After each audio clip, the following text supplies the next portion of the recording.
Bienvenue à tous. Aujourd'hui, on va plonger au plus profond de nous-mêmes, vraiment au cœur de nos cellules, pour y découvrir un super pouvoir qu'on a tous, cette capacité incroyable à s'adapter à peu près tout.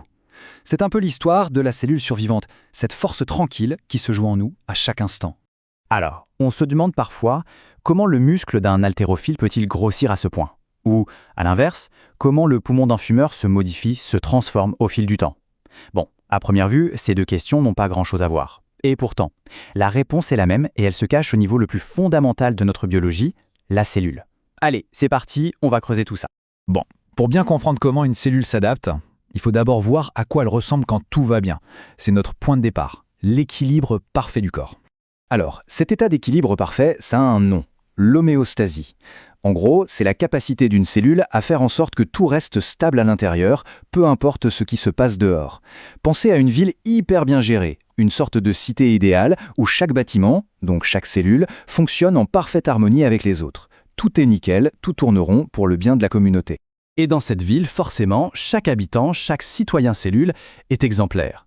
Une cellule saine, en temps normal, c'est ça, une forme et une taille bien régulières, un noyau intact et bien protégé.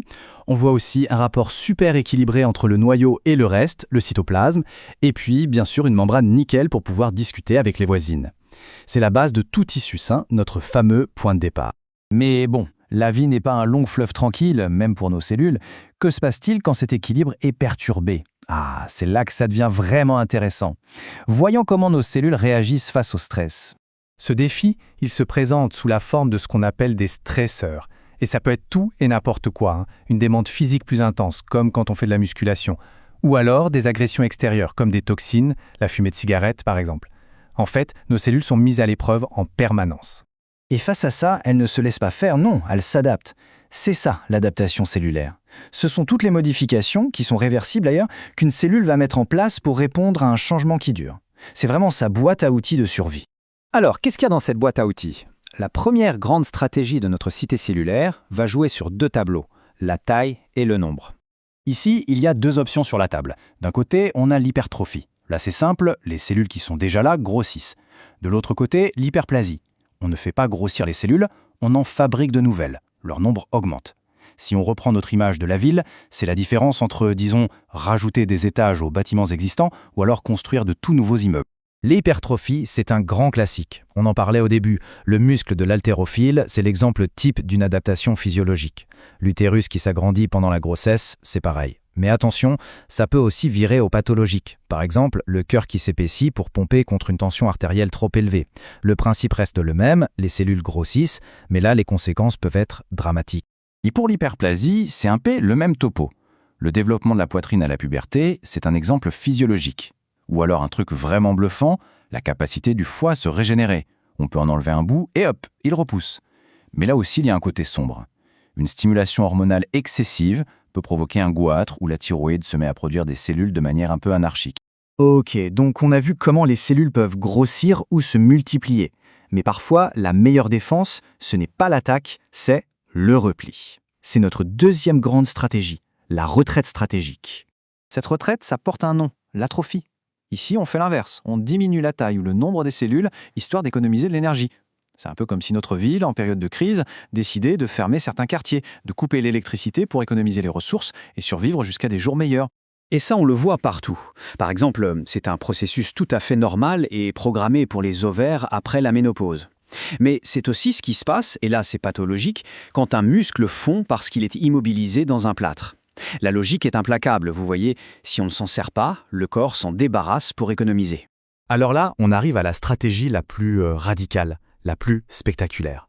Oubliez la taille, oubliez le nombre. Là, on parle de cellules qui changent carrément de métier, d'identité. C'est la troisième option, la transformation totale. Ce phénomène incroyable s'appelle la métaplasie.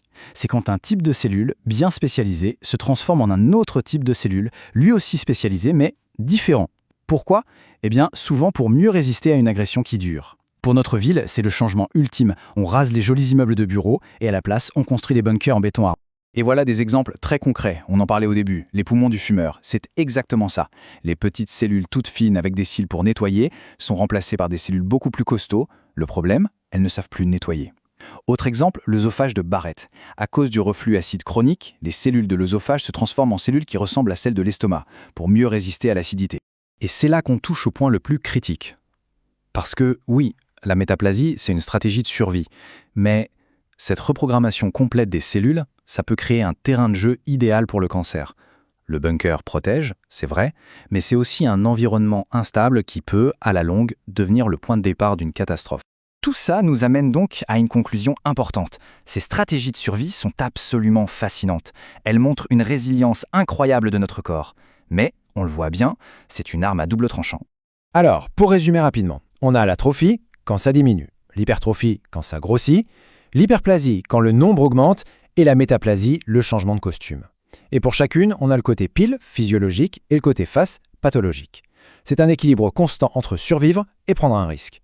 Et c'est là que tout ça devient crucial, notamment en médecine, parce que si on comprend bien ces adaptations, on peut les repérer. Et les repérer, ça ouvre une fenêtre pour agir avant que les dégâts ne soient irréversibles. C'est toute l'idée, agir avant que cette cellule, cette survivante, ne bascule du mauvais côté.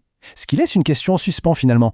À quel moment cette incroyable capacité d'adaptation cesse d'être une solution pour devenir le problème lui-même ?